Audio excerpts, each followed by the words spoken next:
Welcome to the Midnight Sermon. It's probably midnight, but as the saying goes, it's midnight somewhere, isn't it? I was doing this talk ready for a Sunday morning, and I actually quite liked it. We've been working our way through the Gospel according to Luke, so Luke's retelling of the story of Jesus. And sometimes in churches you'll focus on little bits, particularly Sunday morning stuff. You'll do like a few verses. But my style, I like big picture stuff, so I tend to do the big thing. So we're doing a whole chapter, and you find there's no way you can cover a whole chapter. It's like, I've got an example anywhere here of a commentary within arm's reach, but most books of the Bible are about that thick. And then you buy a commentary on it, and it's about that thick. I don't know if I've still got it. The Gospel of John is about that thick in a small book. Yeah. I've got a set of commentaries on John that's that thick. And then if you add in the other commentaries, of course, I don't read them. Not now. It's too hard. But anyway, Anyway, we've been looking at Luke's Gospel, and we've been looking at chapter 8, which is very good. And it's got one of my favourite stories of Jesus. It's a story that's traditionally called the Gerasene or the Gadarene demoniac. The story, people go, I don't know that one. They say it's the story of Legion. And everyone knows about Legion. Who are you? We are Legion. It's a great, great story. And it makes sense to a lot of people. We don't really make a big focus of the horror story aspect of the story of Legion. But when you dig into that story, it's a story about someone who's tortured by literally their inner demons, and how meeting with Jesus kind of brings restoration and life. And that's powerful stuff. Over the years, almost every time we've hit this chapter in Luke, that's the story that grabbed me. That's the story that we looked at. And if you want to add another fascinating layer to it, last year we had, or the year before now, a guy called Matt Arnold who came and talked particularly about paranormal stuff and its connection with the biblical stuff and how the Bible's full of paranormal, which it is. And the theory that he was talking about was a fascinating one, that actually these demons weren't actually demons as we would understand it now. They were ghosts, and the guy was actually being haunted by these ghosts. And these were ghosts of Jewish rebels. And because one of the questions is, why would you basically have a pork farm in Jewish territory? And it's because these pigs fed the Roman legion. So one of the ways of getting back at the Roman legion is to kill their food source. Anyway, look it up. It's under a Ghosts, Ghouls and God website. Very interesting if you're into that kind of side of things. Anyway, I'd like, before we focus on one particular bit, I'd like to look at the spread of the chapter just to give you some context of how it fits. Because remember, this is advanced spirituality. And to understand one bit of the Bible, you have to understand the whole of the Bible. Now, I know you can't technically understand the whole of the Bible because it's too big. But to know one bit, you've got to know all of it. Where it sits, what it means, what's going on. So, it's also okay when you're reading the Bible, if you're reading a section, just scan read all around it. Have a quick look. Well, what's happened before? What's happening afterwards? Where does this fit? You don't have to read the whole thing in any detail. Just kind of take a step back, take a view, and then jump in. So what have we got here? Well, I'm glad you asked. I've written it down because I forget. So the chapter before, chapter 7, Jesus is traveling around and he's preaching and he's talking about signs of the kingdom. He's talking about restoration and wholeness. He's talking about welcome. And as soon as he talks about it, he immediately illustrates it, because this woman comes in and she, if you remember the story, she washes his feet. And Emma's like, what's going on? Who's she? What does she know? And Jesus basically says, you religious people don't know, haven't got the first clue of what's going on. And yet this woman who you think is worth nothing gets it. She knows who I am. She knows what's happening here. She can see through to the reality of what's going on. And outrageously, Jesus offers forgiveness. And once again, they don't get it. They're like, how can you do that? How dare you offer forgiveness to someone? Then we get to the chapter, and it's a bag of delights. It honestly is. I love it. Read Luke chapter 8 when I've finished. Well, you can read it now. Stop and read it now if you want. But feel the variety and the richness of this, because Jesus tells stories of a farmer sowing seed, and some of it falls on the road, and then people trample on it, and then the birds come down. It's gone. That's it. That was a waste. It's just gone to nothing.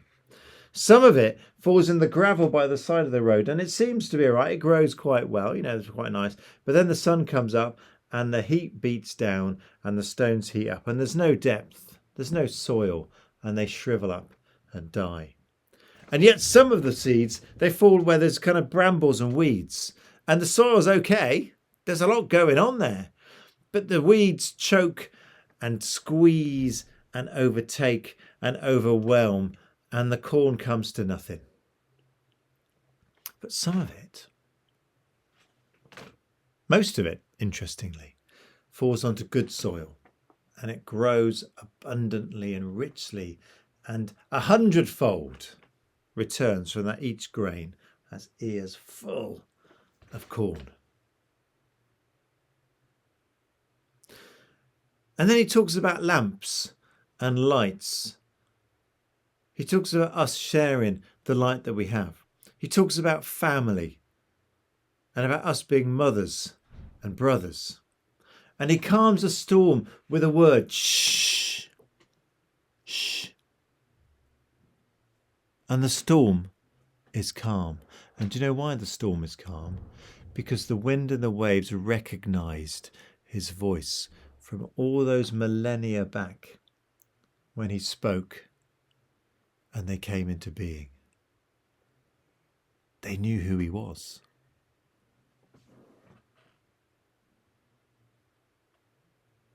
And then he faces a man who screams in his face, "Who are you? What are you doing? Leave me alone. Leave us alone." He speaks to someone who hates everything that Jesus is, everything that Jesus stands for. And he speaks to the man, and in the face of the man's anger and rage, he says, "Who are you? Who are you?" And the voices inside the man tell him. And the mob leaves. And the man goes and tells other people about what's happened. Many of these stories are Sunday school favourites, but I'm telling you, if you read them properly, they are not children's stories.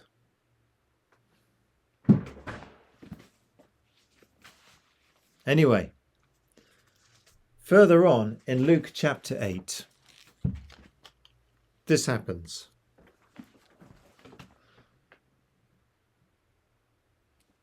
I'm not even in Luke's Gospel. In Luke chapter 8, this happens.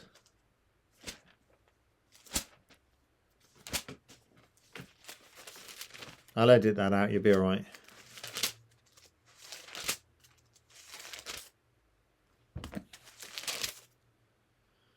On his return, Jesus was welcomed by a crowd. They were all there expecting him. A man came up, Jairus by name. He was president of the meeting place. He fell at Jesus' feet and begged him to come to his home because his 12-year-old daughter, his only child, was dying. Jesus went with him, making his way through the pushing, jostling crowd. And in the crowd that day, there was a woman who'd for 12 years had been afflicted with hemorrhages. She'd spent every penny she had on doctors, but not one had been able to help her. She slipped in and touched the edge of Jesus' robe.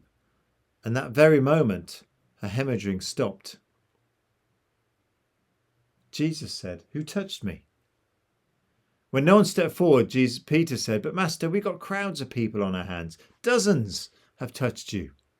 But Jesus insisted, "Someone touched me. I felt the power discharging from me." When the woman realized she couldn't remain hidden, she knelt trembling before him. In front of all the people, she blurted out her story, why she touched him, and how at that same moment she was healed.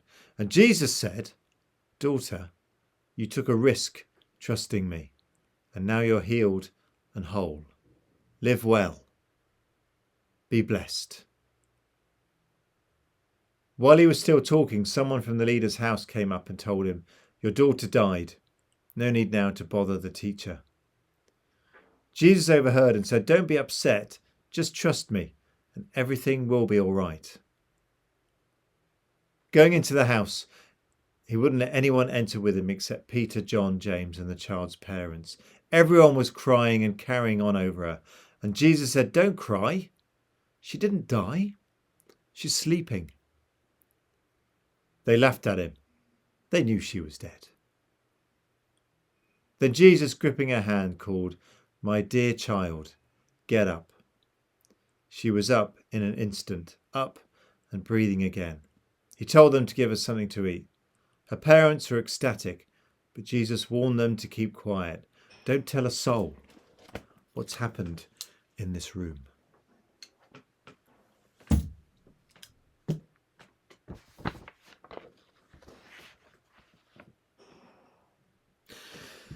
This important man, Jairus, the leader of the council, the meeting place, he had power and he had priority.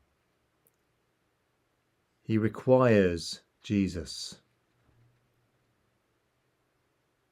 And this story shows how tragedy cuts through all of how important we are, how powerful we are, the hierarchy that we sit on top of.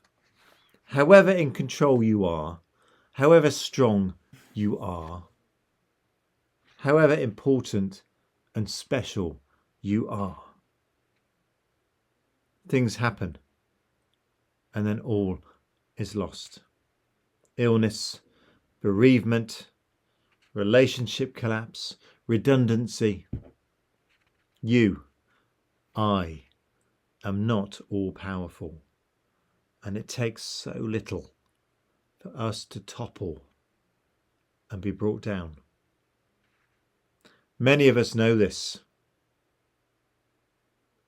And when it happens, we realise truly how fragile we are. Now, some people, when this happens to them, they recover and then they pick up where they left off. They continue,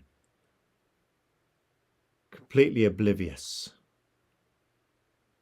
For others, it changes our perspectives. It changes our priorities. We think, well, I'm going to put more time into this now. It remakes us. We could talk about this for some time, actually, the shift when you realise how vulnerable you are. I mean, Boris Johnson is a prime example of a famous person who he had COVID, didn't he? He nearly died. He was hospitalised through it. And you thought, well, perhaps this is going to change. But he bounces back. He didn't bounce back. He comes back. He says a few things. I'm not having a go at you, Boris, if you're watching. He mumbles a few things. And then within a very short space of time, it's business as usual.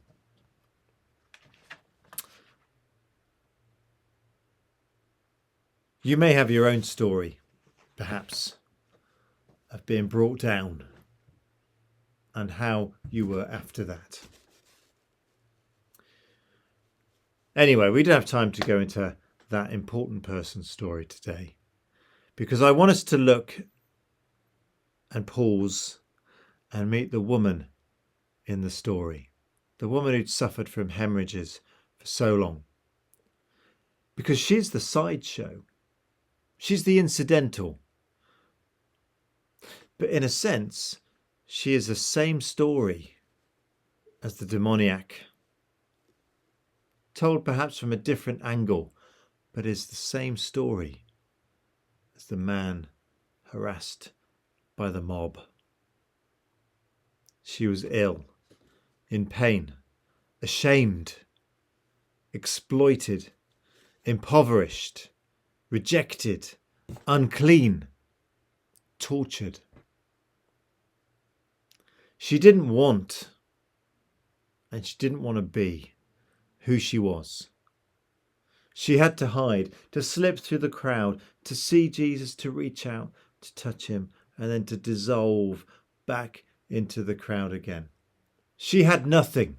She'd lost it all, trying just to get back to normal life. She had to sneak up, take what she could, trust it would be enough. Just touch the robe of Jesus. Perhaps that will help. But not ask him. He might tell me just to go. Just see if I can take some of that power. I can't look him in the face. What if he tells me to get away? Because I'm unclean and unworthy. I don't want him to acknowledge that I'm here. I don't want to be here. So I'll sneak in the back and sneak out again, and no one need ever know. The people didn't want her there. They're uncomfortable around her due to the nature of her illness. And that hasn't changed, has it? We're still uncomfortable around people who have messy or embarrassing conditions.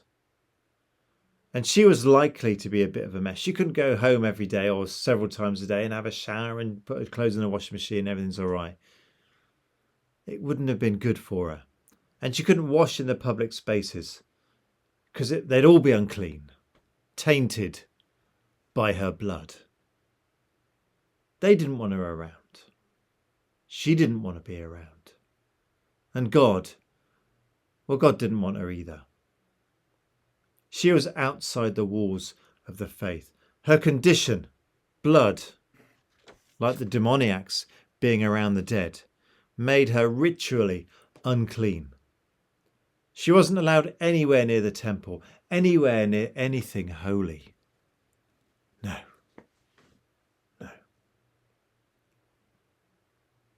But she was wrong, because God did want her. Jesus wanted to see her, to look her in the face, to know that she was there, to know that she was someone, that she had a place.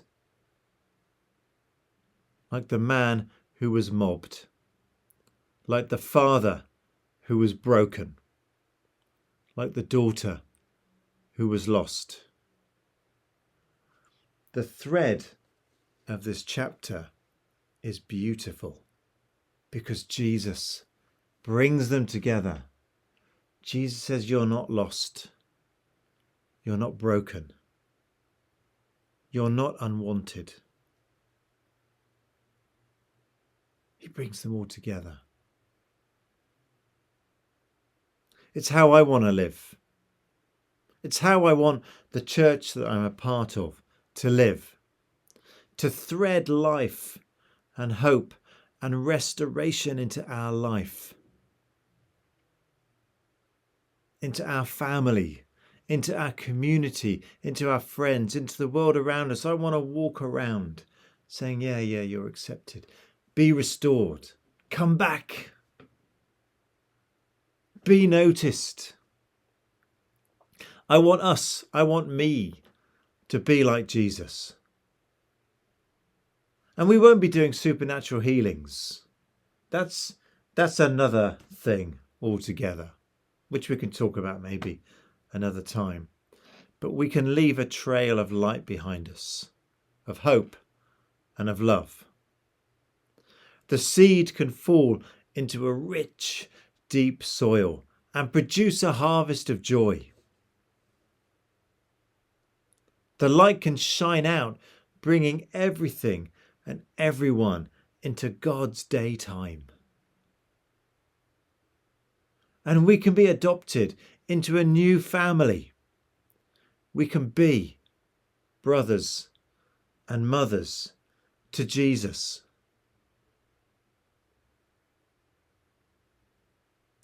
We can face the storm and say to it, shh. And the storm gets back into its bed because it knows whose voice we are speaking with, because we use the tone of voice of the Father. It is a beautiful chapter. And what makes it even more beautiful is that it's our story. It's my story. And it's your story if you want it. All you have to do, like that woman there, is to reach out and touch the robe of Jesus.